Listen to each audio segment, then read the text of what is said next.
here we go, going into week 2 of the Low Bunny Draft League, playing a little early, because I do got a trip coming up and I won't be around. We do see the Guja, we see Espeon, which I didn't actually expect. Let's see if we can get all these down real quick. Gardevoir, Espeon, Hex, Horse.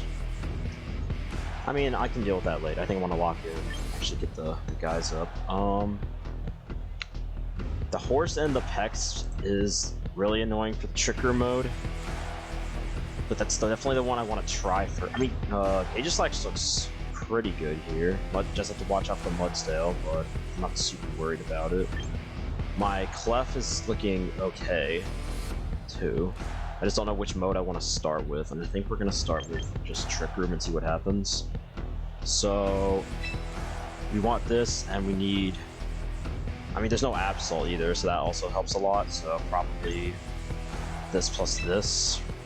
And then you to actually break in Trick Room, and... maybe something for that Horse in the back. Probably has to be this. So let's see how well this can go off. I'm actually starting to think I may be under prepped for the Horse a bit because our team is... Whoa, that my chair just fell back. That was whack. But, yeah. I mean, my Clef is a great special attacker in general here. I'm mostly physical into a Mudsdale, which isn't great. So I want to make sure I don't lose that. Copying Dry Skin is... I mean, it's gonna Mega anyway, but... And I don't have any Water moves, but that's interesting. This thing could totally, like, imprison me too, this Espeon. So I mean, they both... Do they both get imprisoned? Espeon does, Gardevoir also does, so... Problem is... I mean, he's not gonna do both. I just have to guess the right one, I think. And I think you'd much rather attack on the Gardevoir and imprison the Espeon. So I'm gonna fake out that one. I'll guaranteed live a hit with my Sash, and we can't kill the Cofagrigus in one. I mean, I didn't count for Shadow Ball, but based on I'm a mostly Spadef Cofagrigus, so I don't think it'll matter. Okay, so that one... Okay, cool. I can work with... It might have been Psychic Terrain on the Espeon, that would have been nuts. But now I'm in a great position here where I can fire off a Gunk Shot at this this thing. Well, I don't know if I want to lose it. Because it's probably going to protect realistically, and then there's an Espeon. Cofagrigus is in a pretty good position too. I might just gunk the Espeon, honestly. I think I am gonna do that. I'm just debating on whether or not what I want to do about this Gardevoir here. Do I want to bring something else in? I kind of don't. So I think I'm just gonna get some chip off, potentially.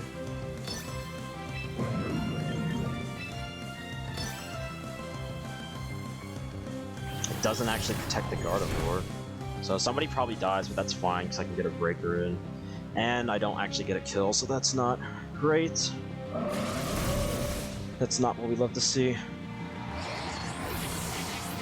But that's the risk you take when you click Gunk Shot, I guess. I actually don't know if I love this.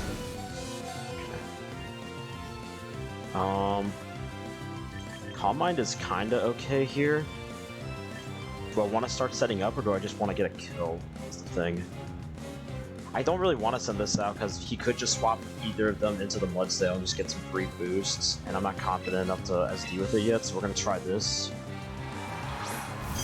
I think Mega is pretty free here. I don't really see a reason why I shouldn't just get more stats. I'm not really weak to anything, I mean, other than like some Ice coverage or like Thunderbolt coverage, but I don't think that's enough to make a difference, especially when I'm the fastest now because of the Trick Room. Actually, why don't I just pop this on you, take one down with me, and then get my Calm Mind up. I really like this. And I'm Magic Bounce, so he can't Encore me either. I don't really think I need to be unaware right now, because I basically have two modes with this Clefable where I can set up in unaware mode, or I can just set up in the Mega. So, I mean, he hasn't set up with these guys yet, so I think I'm okay to Mega here.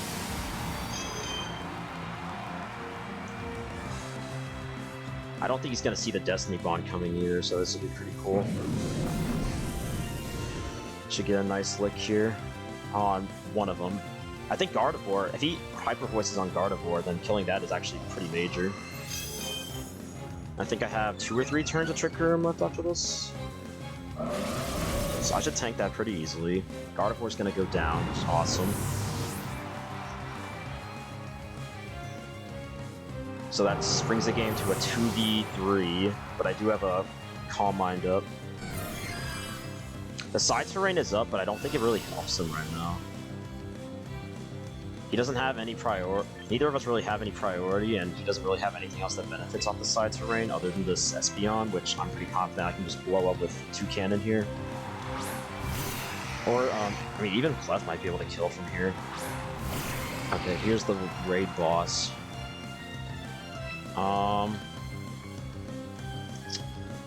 Who's gonna get more damage off on the Goodra here? Can Espeon live a Moonblast from my Clef right now?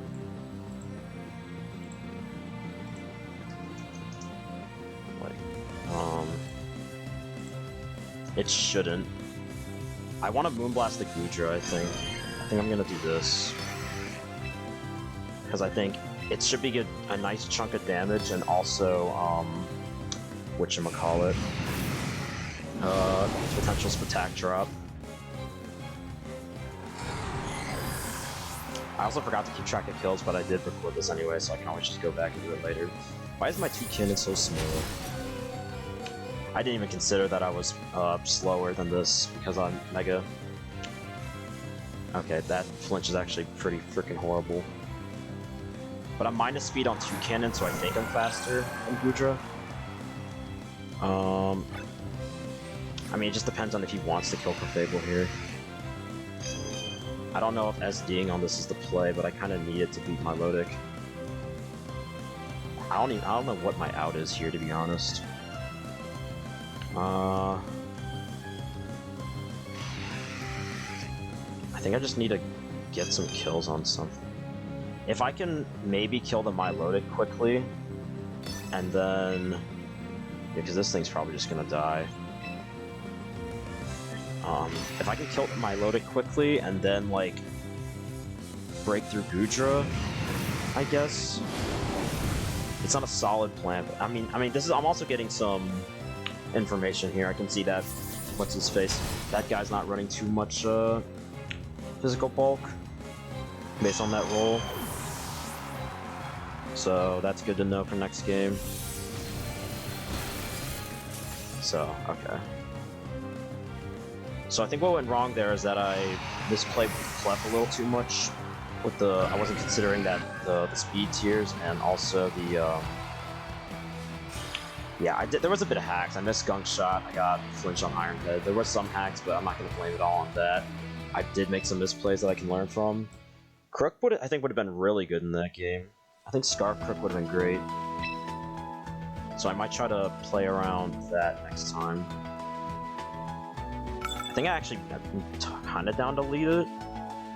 Because if he does want to go the same way, and with the Psy Spam lead, it's good into it. And then probably Aegis Slash or Toxic Croak next to it. Probably Toxic Croak for Fake Out, honestly. And it beats Milotic, which is another thing that's annoying. I guess if we're not... we could go late game Trick Room, but I think I'd rather just go no Trick Room and go these two. Because they do look pretty good here, and they cover the weaknesses pretty well. So we're gonna switch it up and see what happens.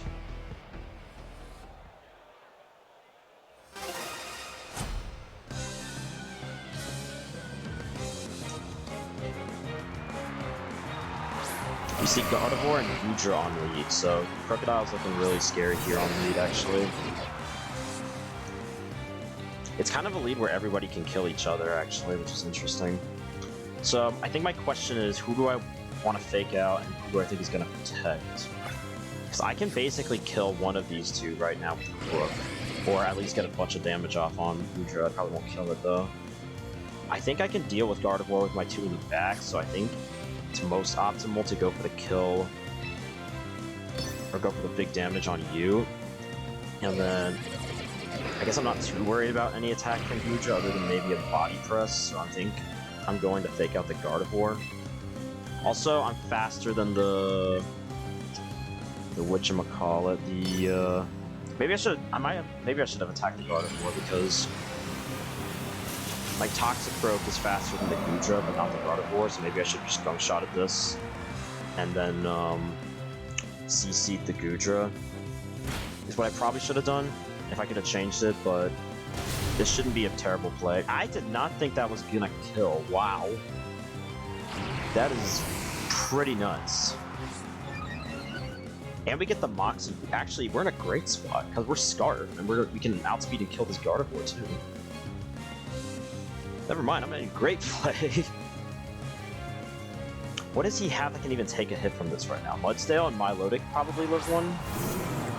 We see the Mudsdale come out. Mudsdale does have Body Press to threaten me.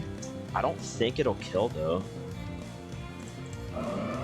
Even with like max investment, like we guaranteed live one, so I don't see a reason to not do this. The problem is I can't really threaten Mudsdale with this Toxicroak right now. I think my coaching here would be crazy. I actually really like that play, because I think I can live another one if I do this. The only other thing I could do is swap to Clef, but I don't really want to take unnecessary damage on it if he does just want to horsepower my Toxicroak here. We do see the Protect, which, I mean, I could have tried to play around that, but I don't want to give this guy free stamina boosts unnecessarily. So we're going to go for this play. And I go first, so yeah, I think I can tank 2 of whatever now. And that Gardevoir won't be able to, so it won't be able to protect this turn, and nothing can really switch into a high horsepower here. So we're gonna just fire another one off into that slot and hope we don't miss. And I think coaching again is honestly better than just getting more chip. I mean, I could try to save this. That's the other option. I think I do, because I think having another fake out in the back plus something for those water types is going to be nice. So I'm going to go ahead and make the Clef play, I think. Because I'm assuming that will take a hit much better than the Sword will.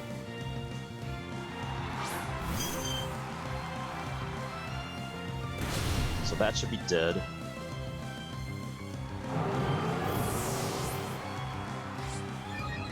That's +3 on the Crook. Curse. Oh, damn. Alright, I gotta run some calcs here. High horsepower is still doing a butt ton. I think high horsepower and plus Moonblast does kill it if I want to go for that, but I also have a very easy kill on this Milotic that I'm gonna take, because even if he body presses, I'm pretty sure I do live 1 because I do have my defense boost from coaching. So, yeah, it should be doing like, a max defense does 92 to 110, so even if he protects the Milotic here, it's kinda okay. And then I just get some chip off of you.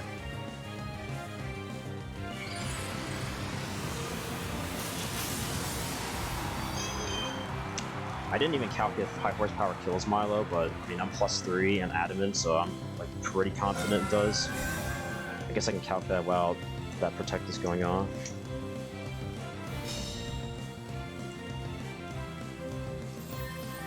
How much does this? This should do like over half, right? Yeah, nice. Having the stamina boost is not great though, because he doesn't body press Earthquakes. I didn't even think about giving him a free body press boost, but it looks like it's not gonna matter. Tanking that like a boss, so then horsepower, Milo, it should just die, and then Moonblast. If I miss, do I need to Calm Mind? I low-key think I do. But I can also just get rid of the Mudsdale and then deal with the Milo with the Toxicroak. Like, I can fake it out with Toxicroak if I die, and then Calm Mind next turn, but it looks like that's not going to matter. We are able to connect. And then that should be a 4-0 victory. Krookodile, first appearance, picking up 3 kills. And the Mega Clef is going to finish it off. So we did. That was a nice recovery, nice adjustment out of game 2. So we're going to another game 3, looks like. So that's pretty nuts.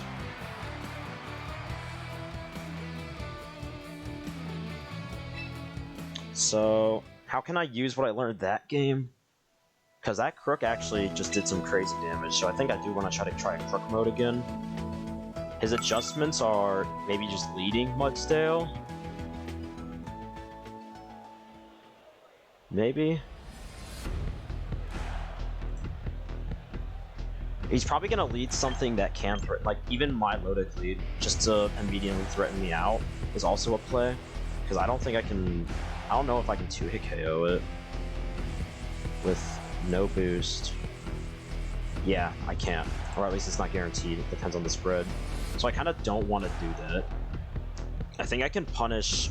Because he's probably, yeah, if he's going to lead one of those two, I think I can punish that with leading either, or leading probably Clef. Even Aegis, no, Who do I trust better in the Mudsdale? Probably this. And then if I'm leading this, I guess I'm worried about the steal in the back, so I can lead Crook, I can lead Toxicroak. Aegislash is also not horrible, too.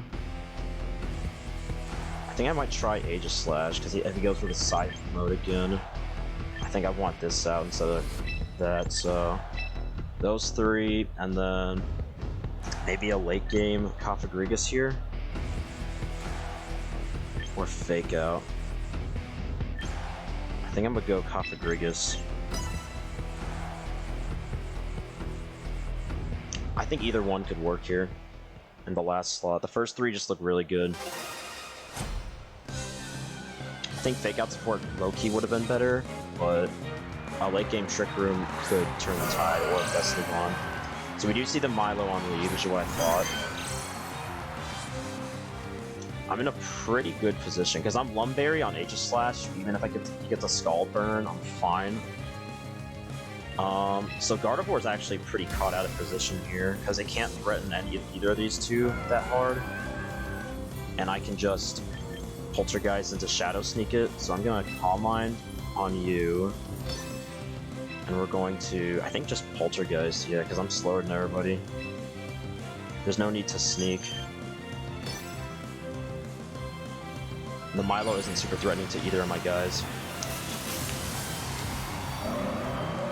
And I have Calm Mind T-Bolt on Clef to deal with it if it's like Coil. I'm pretty sure Milotic gets Calm Mind now too. I think that was a recent change. I don't know if that's true or not. I haven't checked, but I thought I saw somewhere I got it, so that could happen. We are gonna see Protect on Gardevoir, that's fine. Aegislash is moving slower anyway. That's gonna do some damage, but I don't think it's a 2-hit KO, and I can just Moonlight next turn. Actually, this is kind of bad because both of these guys are gonna move before my Clef. And I don't know if I'm taking 2 hits. Does my Aegislash die to a Hyper Voice? Because I kind of just want to attack, if I can. It actually doesn't take that much, to be honest. Even in Blade. He would have to attack with the Milotic, which means he's not killing my Clef. And I can get a Moonlight off, so I'm kind of down for that. The other option is I just sneak, because that way, even if he does, I at least get some damage off. And I would live the hit either way, so I think I'm gonna do that.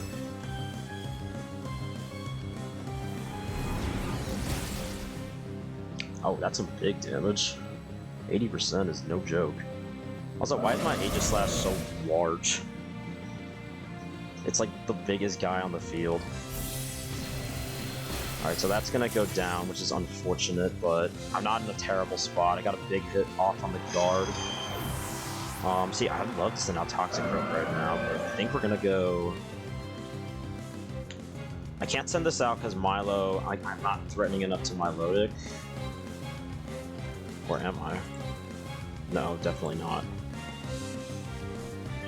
I think Kenkaku's pretty safe. I could just start Trick Rooming, and then just have a mid Trick Room mode with Aegislash right now, which honestly sounds pretty good, because it's pretty threatening to most of the team.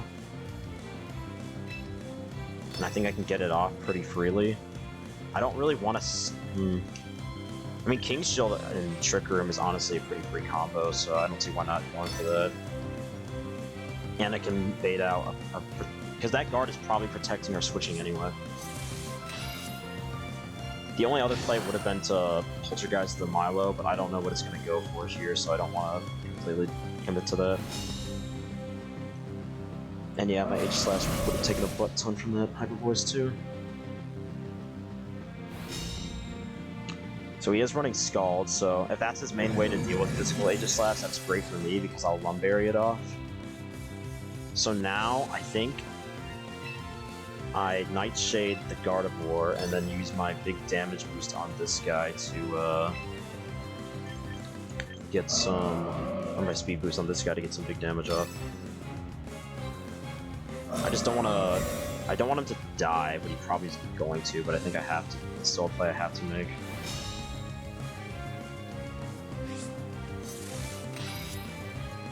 I feel kind of bad about it because Scarf Crook is in the back, but it's the only play I think I can make. If I would have Nightshaded the Milotic here, that actually would have been probably smarter because that Gardevoir was obviously protecting. But he does Scald the Coppergrigus, which I think, first of all, that did a butt ton. Second of all, I think that was kind of a mistake. He knows my Destiny Bond trick, and I honestly doesn't matter, because I threaten 2 kills here, and there's nothing he can really do about it. I don't even think he has great switch-ins, because he doesn't have Absol. I don't think he didn't bring a Dark Resist. Mudsdale's like the one thing that can kind of switch in. So this should be 2 kills here, provided we don't miss. So fingers crossed. Okay, dude, that move is so scary because there's like the pause, like the delay, because it has to read the item or whatever. But it, yeah, it's like the same thing that happens when you miss moves, so it feels super scary. But I'm in a pretty strong position now because I think I still have a turn or two of Trick Room, and the Scarf Crook will be in the back, so I should have speed control through the most of this game. And both of these two just died at Crook, which is great. So I think we play for... I don't see why I shouldn't Destiny Bond and try to take a pick on you.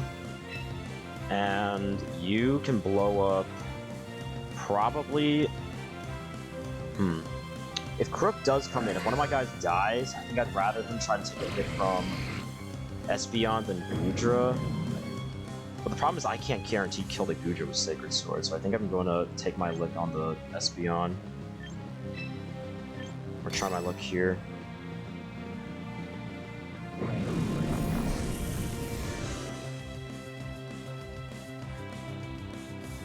Let's see what happens, because it's probably Sash, so it's gonna live. Either way.